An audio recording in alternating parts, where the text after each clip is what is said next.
하나님 말씀은 이사야 49장 1절입니다. 좀들아 나를 들으라. 원방 백성들아 귀를 기울이라. 여호와께서 내 곁에서 나옴으로부터 나를 부르셨고 내가 어미 복중에서 나옴으로부터 내 이름을 말씀하셨으며 내 입을 날카로운 칼같이 만드시고 나를 그 손 그늘에 숨기시며 나로 마강한 살을 만드사 그 전통에 감추시고 내게 이르시되 너는 나의 종이요 내 영광을 나타낼 이스라엘이라 하셨느니라. 아멘. 본장은 이사야 49장 택한 종의 축복에 관한 말씀인데 본장은 시련 중에서 인정을 받고 나오는 종의 축복을 말씀을 하셨습니다. 그런데 그 종의 축복이라는 것은 뭐니 해도 택함을 받았다 하는 것이 최고의 종된 자의 축복이다 하는 말씀입니다. 하나님께서 종말에 하나님께서 작정하신 그 경륜을 이루시기 위해서 하나님의 종들을 택하신 종들을 부르셔가지고 정하신 때 정한 곳에서 들어 쓰실 일이 있을 것을 말씀하셨어요. 그래서 정말 우리가 하나님 앞에 택함을 입었다는 것이 얼마나 큰 축복인지 우리가 지난주에도 보았지만은 에레미야 선지자에게 너를 복중에서부터 너를 알았다. 네가 태에서 나오기 전에 너를 구별했다. 그렇게 말씀하시고 그렇게 작정하신 하나님의 뜻대로 그 경륜을 이루시기 위해서 사랑하시는 생명을 부르셔서 그렇게 쓰셨습니다. 그리고 또 로마서 8장에서 우리가 너무나 잘 아는 말씀대로 우리를 미리서 정하셨다. 또 시편 39편에서는 우리 형제를 이루기 전에 우리를 다 아시고 우리를 위한 정한 날이 하나도 되기 전에 다 책에 기록되었다고 말씀하셨습니다. 그리고 디모데후서 1장에서는 오직 자기의 뜻과 영원한 때 전부터 그리스도 예수 안에서 우리에게 주신 은혜대로 하신다는 것을 그렇게 말씀하셨습니다. 그러니까 하나님께서는 택하신 생명들을 오직 어떤 사람의 의지나 뜻이 아닌 하나님 당신의 뜻과 영원한 때 전부터 그리스도 예수님 안에서 우리에게 정해 놓으신 그 뜻대로 우리에게 은혜를 베풀어 주실 것을 말씀을 하신 겁니다. 아멘. 종의 축복이라는 것은 뭐니 해도 택함을 입었다는 것이 정말 최고의 축복이요 귀한 축복입니다. 그래서 하나님께서 이 마지막 시대에 이제 택하신 종들을 지명하여 이제 부르셔서 쓰시는데 우리가 사람이다 보니까 사람은 완전한 사람이 없잖아요. 또 우리가 근본적으로 우리는 모든 사람의 죄를 범하였어. 선악과의 죄이 있는지라 인간은 다 부패하고 타락한 그런 존재지만 택하신 종, 택하신 생명들은 하나님께서 비록 부족이 있다 할지라도 부족 없는 사람이 없으니까 비록 부족이 있다 할지라도 하나님께서 고쳐서 쓰신다는 거예요. 아멘. 개조시켜서 쓰시는 거예요. 아멘. 준비시켜서 무장시켜서 쓰시는 거예요. 아멘. 그러한 것을 여기 49장에서 이렇게 소망스럽게 우리에게 말씀하신 겁니다. 아멘. 내가 어미 복중에서 나옴으로부터 내 이름을 말씀하셨으며 지명하여 부르셨다는 거죠. 또 내 입을 날카로운 칼같이 만드셨다. 사랑하시는 종의 입을 날카로운 칼같이 만드셨다고 그랬습니다. 결국에는 택하신 생명들은 그 입술을 마치 예리한 양난선 검을 아주 예리하게 사용을 하듯이 생명을 살리고 원수를 소멸하고 생명을 살려내는 그런 하나님의 마지막 역사에 사용하실 종들은 그 입술을 특별히 칼같이 만드신다는 거예요. 아멘. 그리고 마강한 살과 같이 만들어가지고 전통에 감추어 놓으시고 정하신 때가 되기까지 그리고 이렇게 말씀하십니다. 내게 이르시되 너는 나의 종이요 내 영광을 나타내 이스라엘이라. 그러니까 왜 우리를 택하시느냐. 이사야 43장 7절에도 그런 말씀이 있죠. 우리 인간이 근본적으로 왜 택함을 받았느냐.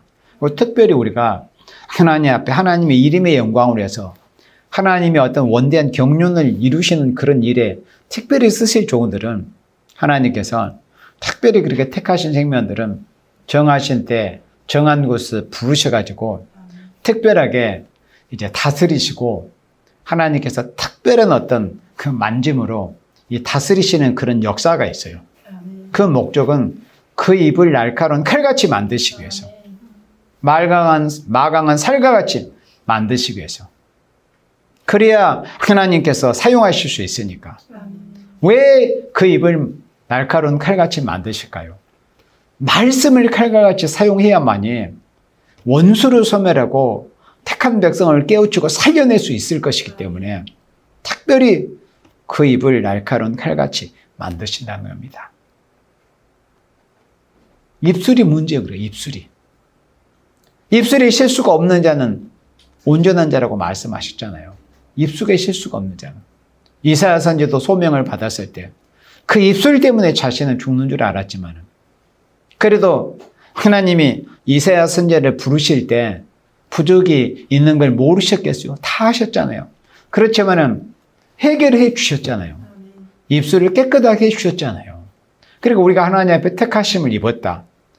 또 하나님 앞에 쓰임받기를 원하고 그건 인간의 편에서 인간의 생각으로 하나님이 사용하실 생명들을 일단 입술을 깨끗하게 하시는 그런 역사를 하십니다. 그러니까 입술이 깨끗하지 못하고 아무것도 할 수 없다는 것을 처절하게 좀 하나님의 자녀들은 깨달음이 있어야 돼요. 입술의 부정함, 입술의 실수, 필요 없는 말들, 횡설수설, 중언부언, 불필요한 말들, 이런 것들. 입술이 깨끗하지 못하면 결코 쓰임을 받을 수 없다. 그런데 중요한 건 뭐냐? 왜 입술이 깨끗하게 될까요? 사실은. 심령이 깨끗하게 되었기 때문에 입술이 깨끗한 거예요. 우리가 그 비밀을 다 알잖아요. 예수님이 마가복음 7장에서 이미 말씀하셨는데요. 왜 사람이 입술이 지저분하고 입술이 정결하지 못하고 왜 그럽니까?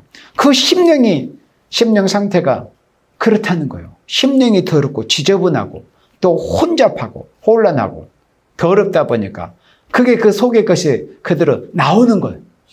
예, 그겁니다. 그러니까는 입술이 문제입니다. 입술이. 입술이 온전케 되었다는 것은 심령이 온전케 되었다는 것을 의미를 하는 거니까. 그래서 택하신 생명들은 특별히 하나님이 입술을 특별히 다스리신다는 걸 알아야 돼요. 그런데 그 근원을 거슬러 가보니까 사실은 심령의 문제였다. 우리가 하나님 앞에 입술이 정결케 되고 입술이 칼같이 되기 위해서는 먼저 우리가 생각해야 될 게 뭐다? 우리의 심령이다. 우리의 속사람이 먼저 정결케 되는 것이 있어야 된다. 속사람이 깨끗하고 속사람이 맑아야 돼요. 영이 맑고 마음이 맑아야 됩니다. 사람이 맑은 사람이 돼야 돼요.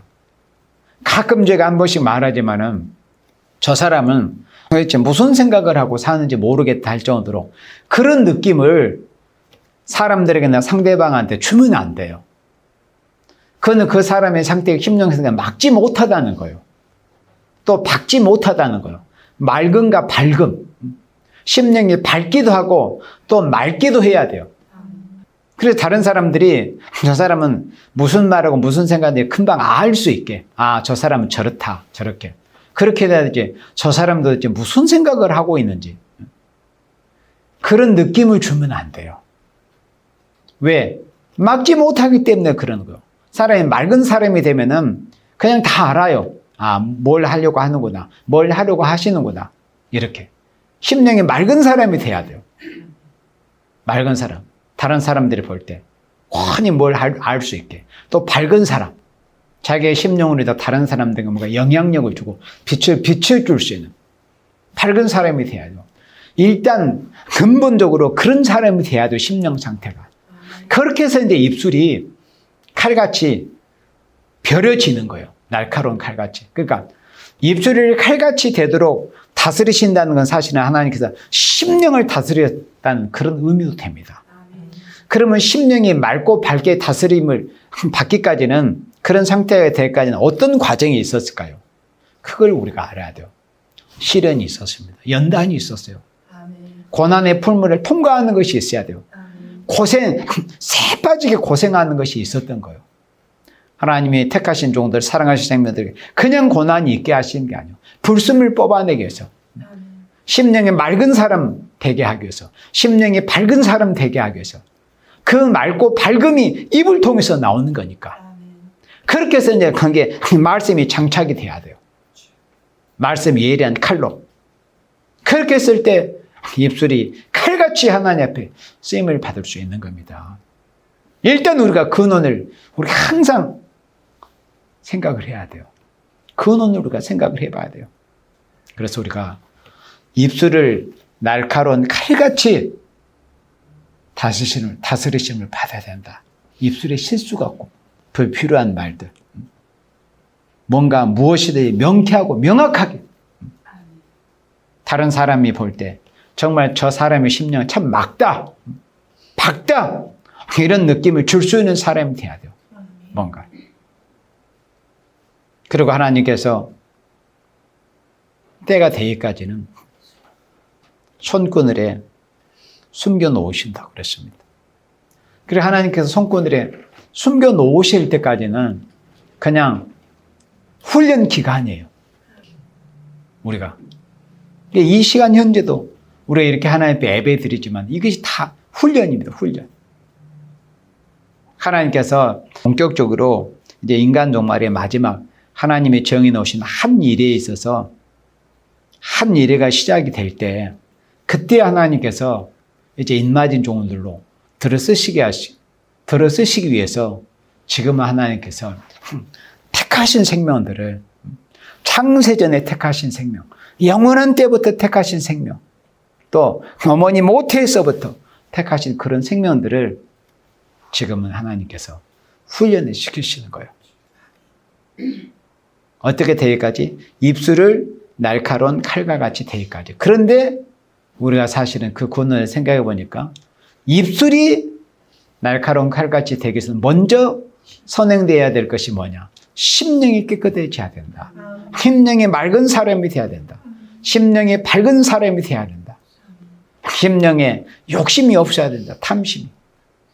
그리고 자기라는 것이 없어야 된다. 그래서 예수님께서 누구처럼 되지 않으면 하나님 나라에 갈 수 없다? 이 어린 아이처럼 되지 않으면 하나님 나라에 못 간다고 그랬어요. 그러니까 하나님의 말씀, 한 말씀을 그냥 권성으로 생각해서는 안 돼요, 우리가.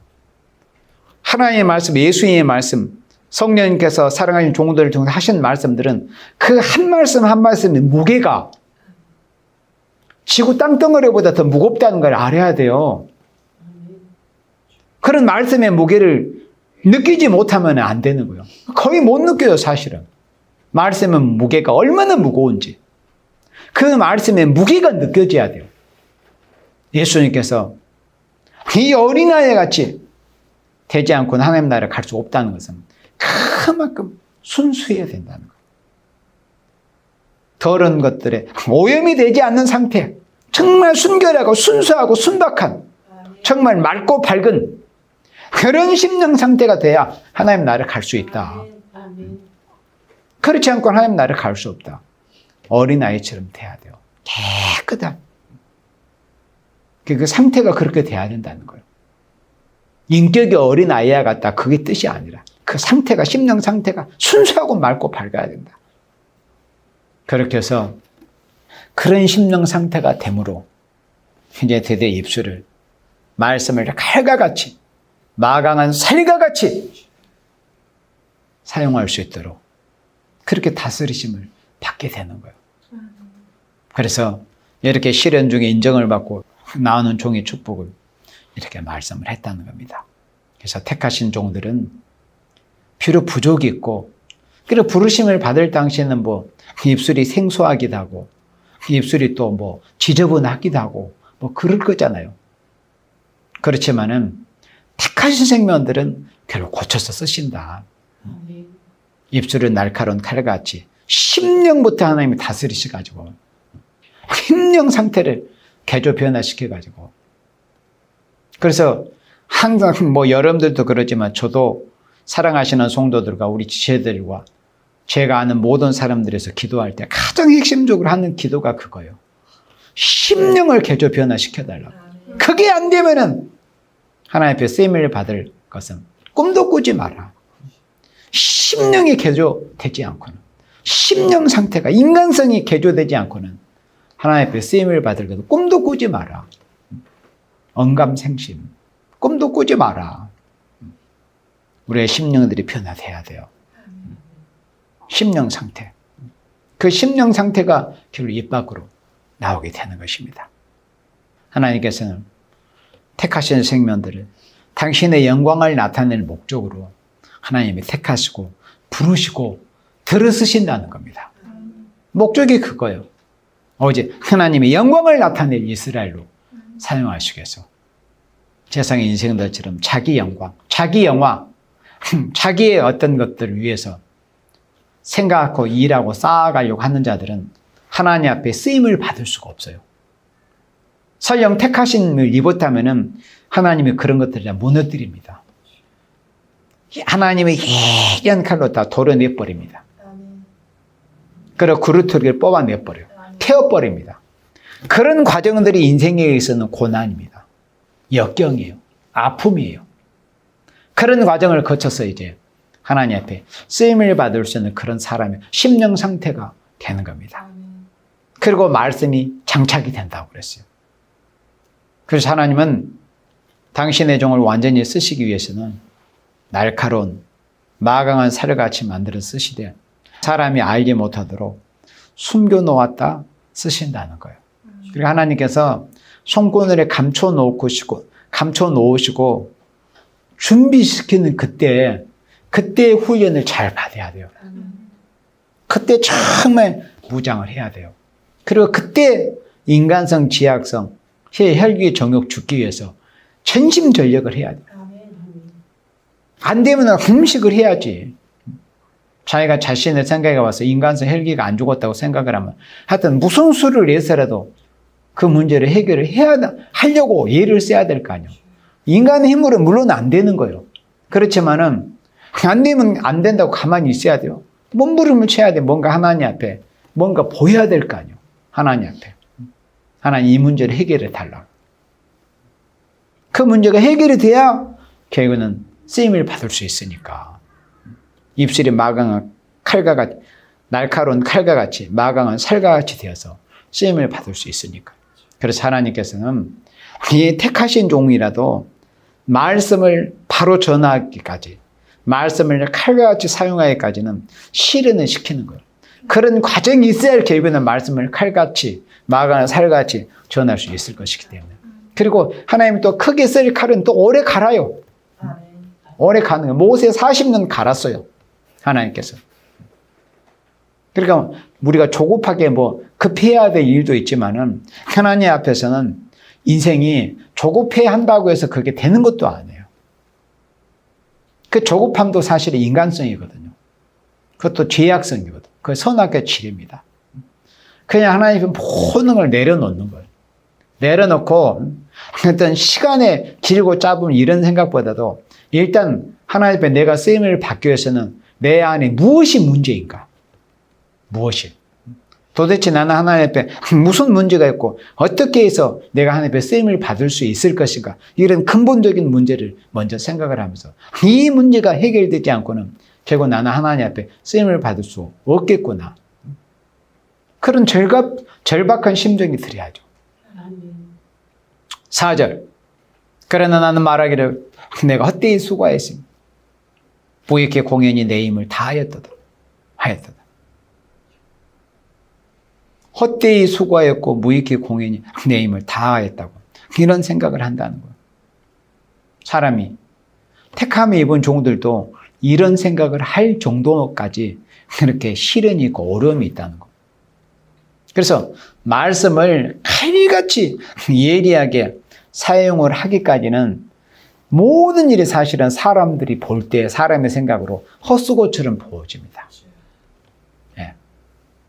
말씀을 칼같이 사용하기까지는 그 전 단계에서 그 과정에서는 그냥 다 헛수고처럼 보여져요. 열매도 없는 것 같이 되고 뭔가 가시적인 그런 모습들이 보이지 않는 거예요. 그냥 헛수고처럼 내가 이거 그러니까 스스로 말씀에 확신이 없고 믿음이 없는 사람들은 이거 내가 확실히 바른 길을 가고 있는가? 바로 믿고 있는가? 이거 확실한가? 그런 의심이 들 수도 있겠죠.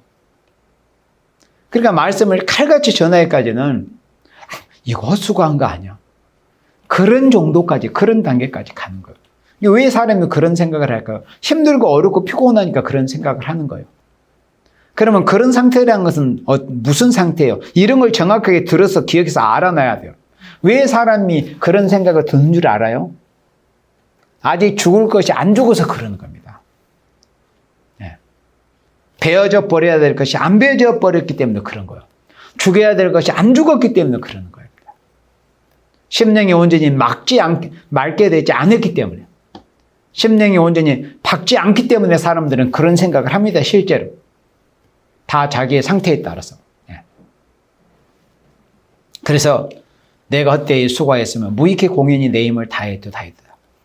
그렇지만은 택하신 종들은 이런 과정이 있지만은 하나님 왜 택하셨어요? 아까도 말씀했지만 부족이 있지만은 고쳐서 쓰시려고 연단 단련시켜서 실현시켜서 쓰시려고 택하신 거 아니에요. 그러니까 이런 부족이 있는 건 사실이지만은 그래서 결론이 뭐예요? 정령이 나의 신혼이 여호와께 있다. 그러니까 택하심을 생명들도 쓰임을 받기까지는 이런 시련이 있고 뭐 온통한 사정을 당하는 그런 과정이 있어요. 그런 과정에서는 모든 일이 막 헛수고하는 것처럼 무익히 공연히 수고나 하는 것처럼 뭔가 열심히 한다고 하고 열심히 복음도 전하고 뭐 전도지도 전하고 이렇게 하지만 이거 헛수고하는 거 아니야? 이렇게 생각을 들 수가 있다는 거예요. 그러나 하나님께서 거기에 대해서 다 신원해 주시겠다. 정령이 나의 신혼이 여호와께 있고 나의 보응이 나의 하나님께 있느니라. 그리고 기독교 신앙이라는 것은 최종적으로 최후에 여기까지 인정을 해야 돼요. 내가 하나님 앞에 시인을 해야 돼요. 하나님, 그렇습니다. 다니엘의 이름처럼 저의 판단자는 하나님이십니다. 제가 이렇게 저렇게 이렇고 저렇고 한다고 할지라도 결국에는 저를 판단하실 분은 하나님이십니다. 저를 들으실 분, 저를 심판하실 분은 하나님이십니다. 저에게 때는 저에게 상을 주시기도 하시고 또 혹은 심판도 하실 분이 하나님이십니다. 이걸 인정을 해야 돼요. 하나님, 저에게 상만 주세요. 저에게 영광만 누리게 해주세요. 이런 게 아니라 진짜 신앙이라는 것은 제가 하나님 보실 때 제가 잘못하고 범가가 있으면 저는 그 죄값을 받겠습니다. 저는 받을 수밖에 없습니다. 저는 받게 될 걸 믿습니다. 그런 것을 인정을 하라는 거예요. 인정을 해야. 그게 진짜 신앙입니다. 근데 신앙이 어리고 지식이 여리면은 그런 것은 싫은 거죠, 사실은. 어떤 어려움을 당하거나 어떤 심판을 받거나 어떤 고난을 받을 것에 대한 것은 생각이 싫은 거예요. 그게 어린 상태거든요, 사실은. 그러니까 마음이 맑고 깨끗하다는 것과 어리다는 것은 다른 거예요. 그것까지 인정을 하라는 거예요. 정령이 나의 신혼이 여호와께 있고 나의 보응이 나의 하나님께 있느니라. 우리가 하나님 앞에서 어떤 마음의 생각, 입술의 말, 이 언행에 대해서 하나님 앞에 그냥 다 적나라하게 벌거벗은 것처럼 하나님 앞에 심판대에 서가지고 모든 것을 하나님 앞에 평가를 받고 심판을 받을 것에 대해서 그래서 확실하게 시인을 하고 하나님, 저는 하나님 앞에 결국은 서야 될 하나님의 심판대 앞에 서야 될 생명입니다. 그런 이 중심, 그걸 항상 잊지 말고 행하는 거예요. 그게 신앙인입니다. 그게 기독교인이에요. 항상 좋은 것, 잘하는 것, 기는 것들만. 그런 것을 잘못되게 해서 어떤 그런 헛된 그런 좋은 꿈에 그냥 어떤 마약에 취하듯이 신앙생활을 그렇게 하는 사람들이 실제로 거의 대부분이에요. 좋은 것만 생각을 하는 거 그냥. 하나님 앞에 우리 인생을 잘못하고 죄를 보면 심판을 받을 것에 대해서도 항상 자신이 하나님 앞에 열려 있어야 돼요. 저를 판단하신 분은 하나님이십니다. 저를 신원해 주실 분도, 저에게 온통할 사정이 있고 제게 풀어주실 그런 사정이 있으면 신원해 줄 분도 하나님이시고, 제가 또 하나님 앞에 어떤 부족과 허물이 있어가지고 어떤 심판이나 부흥을 받을 때는 그것도 역시 하나님께 있습니다. 그것을 시인하고 인정하는 것이 있어야 된다는 거예요. 참 인간이 너무나 어리석고 부족하기 때문에 하나님께서 택하신 생명이라도 실현을 시킬 때는 그냥 모든 일이 다 허사같이 보입니다. 그렇지만은 택하신 생명들은 그 수고와 결국은 헛되지 않게 하신다니까요. 그게 택하심을 입은 생명들과 택함을 받지 못한 사람들의 결정적인 차이예요. 택함을 입으면은 결국은 엔딩은 정말 해피 엔딩으로 결말을 맞게 되는 거예요. 택함을 입었으면. 그러니까 택함을 입었다는 것이 너무나 큰 은혜고 너무나 큰 축복이라니까요. 그 자체만 해도 우리 기독교인들은 너무 감사한 거예요. 택함을 입었다는 그 자체가. 청함을 입은 거하고는 천지 차이예요. 택함을 입은 생명들. 택함을 입은 생명들은 궁극적으로 걱정은 안 해도 돼요. 다만 택함을 입은 생명들이 하나님 앞에서 하나님께서 만지심으로 고쳐져야 될 것이 있다면 그 과정은 우리가 항상 생각을 해야 된다. 뭐 매를 맞고 고쳐지든지, 아니면 말씀을 들어서 고쳐지든지, 뭔가 시련을 거쳐서 고쳐지든지, 그거는 그 방법 역시도 하나님이 주권에 있어요. 그것까지 인정해야 된다 이거예요. 그것까지도. 하나님께서 다윗이 범죄했을 때 세 가지 경우를 제시를 하셨잖아요. 그거예요. 그러니까 만약에 하나님께서 다윗에게 네가 하나님 앞에 네가 범한 죄에 대해서 어떤 죄값을 받고 싶으면 그 세 가지 그 벌 중에 한 가지라도 택하겠어요? 안 하죠. 너무나 다 세 가지가 혹독하니까. 그럴 거 아니에요. 뭔가 인간 방법에서 자기가 그냥 뭔가 좀 웬만큼 해낼 것을 자기가 한다고 할 거 아니에요. 그거는 사람의 생각이요. 사람의 권리예요. 사람의 자기 생각이지. 그러나 하나님은 그게 아니에요. 하나님은 하나님의 방식대로 사람을 다스리시고 상을 주시는 것도 그렇고 벌을 내리시는 것도 다 하나님의 주권에 있어요. 그러니까 다윗이 세 가지 중에 하나를 선택한 건 하나님의 주권 안에서, 하나님의 그 주권 안에서 네가 택하라는 거지, 그 주권을 벗어나서 네 편리대로 택하라는 그게 아니에요. 그걸 알아야 돼요. 택하신 생명들은 인간이 볼 때 환영을 받지 못하도록, 인정을 받지 못하도록 그런 과정을 거치게 하시는 거예요. 그런 것들이 전부 고난당한 것이 내게 유익이라. 그로 인해 내가 주의 윤례를 배웠다고 고백을 한 것처럼, 왜 하나님께서 사랑하신 생명들에게 말씀을 칼같이 전하기까지는 사람들을 인정받지 못하느냐, 인정받지 못하게 하시느냐, 환영받지 못하게 하시느냐, 드러나지 못하게 하시고 알려지지 못하게 하시냐, 그 이유가 있어요. 그런 과정을 통해서 하나님께서 빼낼 걸 빼내시고 온전히 여호와만을 앙망하게 하시고 죽을 것이 죽어지게 하시고 나는 죽고 주님만 시인하게 하시고 나는 없어져 버리고 하나님의 영광만을 나타내는 그런 생명, 우리가 아까 전구절에서 보았던 것처럼 영광을 나타낼 이스라엘로 삼기 위해서, 영광을 나타낼 이스라엘로 사용하시기 위해서 그런 과정을 거치게 하신다는 것을 우리가 항상 잊지 않아야 되고, 항상 우리가 잊어서는 안 돼요. 하나님의 주권, 하나님의 그 주권을 잠시라도 잊어서는 안 돼요. 그 뜻이 뭐겠어요? 네 멋대로 하려고 하지 말라 이거예요. 제 멋대로. 하나님의 주권을 잠시라도 우리가 잊어서는 안 돼요. 하나님의 주권을 생각하지 않는가, 그냥 자기 멋대로 하려고 하는 거, 그냥 자기 생각대로, 자기 소견에 좋을 대로, 옳은 대로, 자기 속에는 옳을 대로. 하나님의 예수님 왕으로 생각하지 않는 거예요. 사사시대 그랬거든. 사사시대는 왕이 없으니까 자기 속에는 옳은 대로 생각했던 거예요. 우리가 그렇게 돼서는 안 돼요. 우리에게는 확실하게 왕이 계셔요. 누구죠? 예수님이시죠. 그래 자기에게 왕이 없고 주인이 없는 사람들은 지멋대로 해도 돼. 자기가 섬기는 왕이 없고 자기의 주인이 없으면 그럴 거 아니에요. 자기가 주체가 돼가지고. 그러나 그리스도인들은 왕이 계신단 말이에요. 자기에게 주인이 계셔요. 그래 스스로 제멋대로 할 수 있는 게 아니에요. 그렇게 되기까지 하나님께서 택하신 생명들을 이끄시는 겁니다.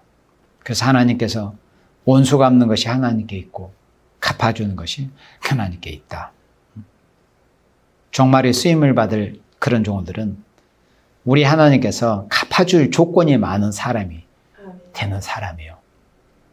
이 세상에서 모든 걸 누려버리고 다 받아버리면 나중에 예수님 앞에 뭘 받겠어요?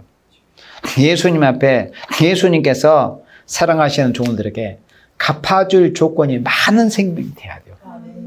그런 과정을 거치면서 우리가 정말 말씀이 예리한 칼과 같이 사용하게 되기까지, 마강한 살과 같이 사용하게 되기까지 우리가 그런 길을 가는 겁니다.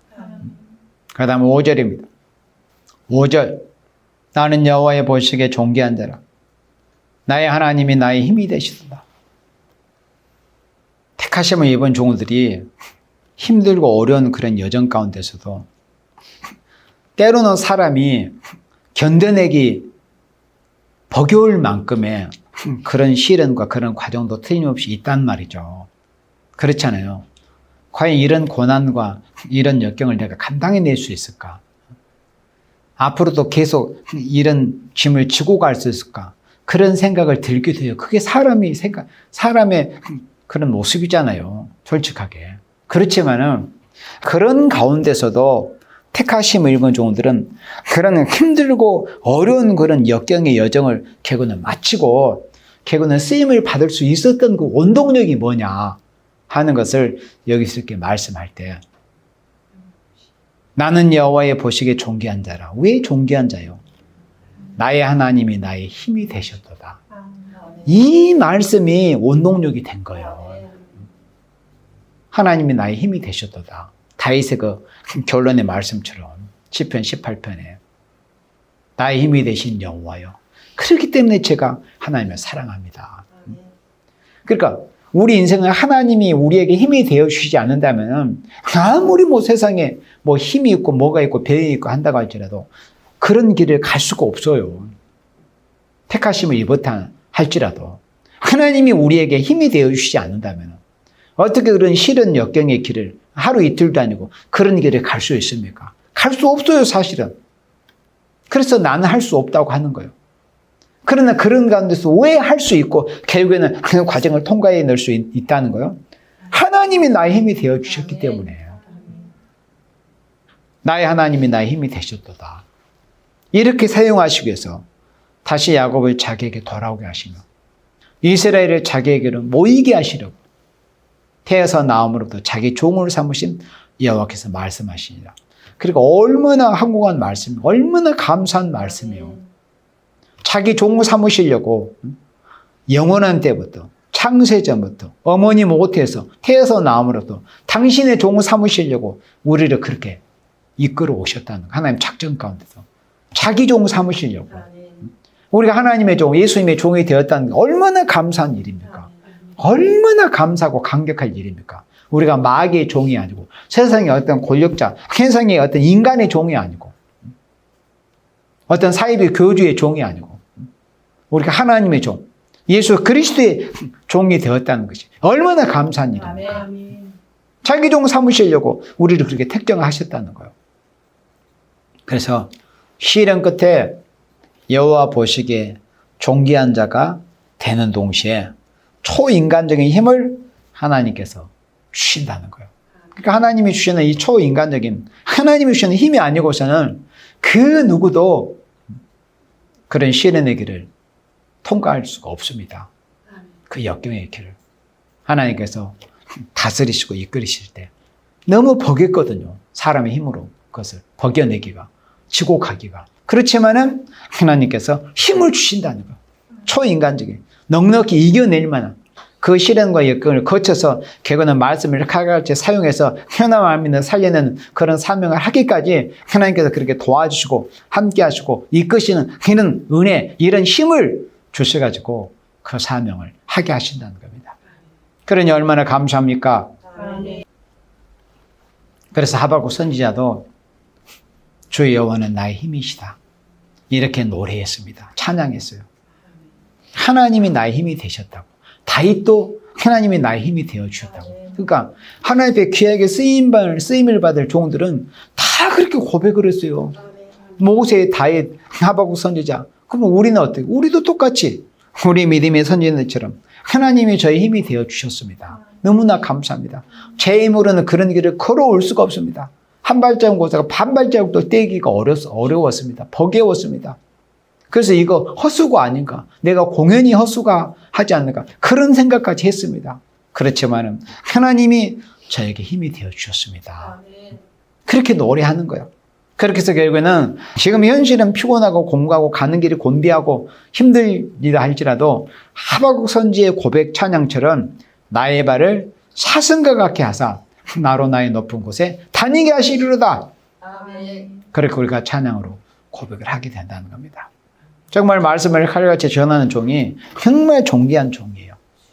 그런 생명, 그런 종 만드시기 위해서 택한 종들은 그렇게 시련과 역경에게로 이끄시는 그런 과정이 있다는 것을 우리 하나님의 말씀을 통해서 잘 알아야 된다. 6절에 그가 가라사대 내가 나의 종이 되어 야곱의 지파들을 일으키며 이스라엘 중에 보존된 자를 돌아오게 할 거죠. 이스라엘 중에 보존된 자. 그러니까 종말에 쓰시는 종들은 뭐 안 믿는 사람 전도해가지고 이제 그 사명도 예수님 오실 때까지는 물론 하지만은 핵심적인 그 사명이 뭐냐면은 보완하게 사명이라는 것은 이스라엘 중에서 신앙을 지키고 끝까지 정절을 지키고 시대적인 예언의 말씀을 지키는 생명들을 돌아오게 하는 그 역사에 쓰임을 받는다, 이런 뜻입니다.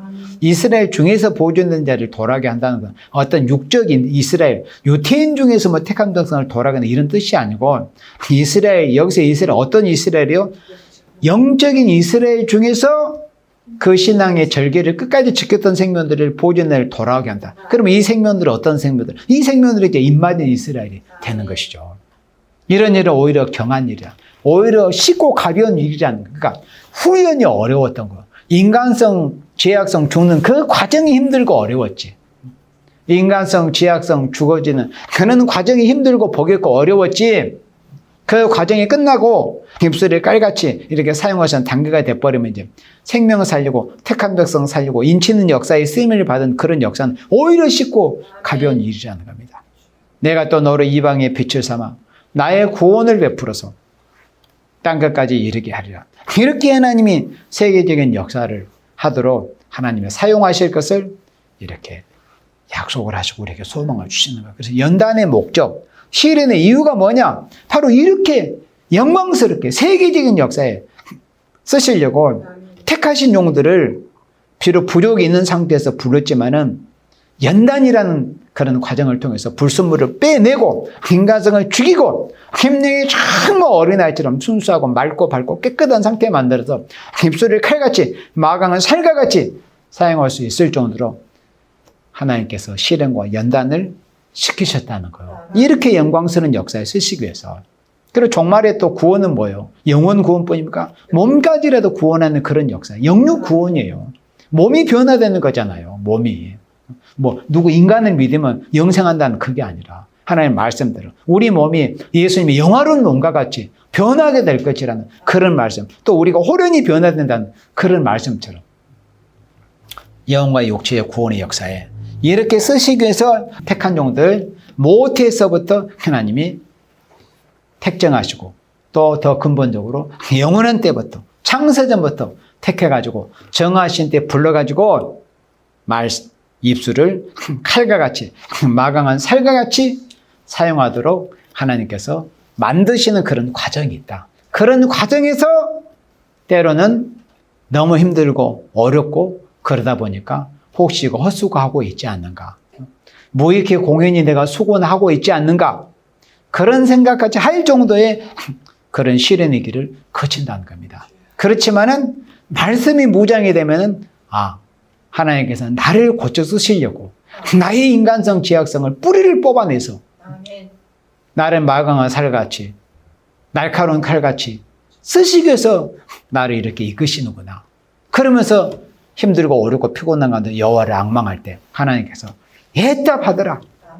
하나님이 힘 주시고 새 힘 주셔가지고 사슴같이 뛰면서 피곤치 않고 아름다운 소식을 시원해지는 그런 복된 사명을 감당케 하신다는 것입니다.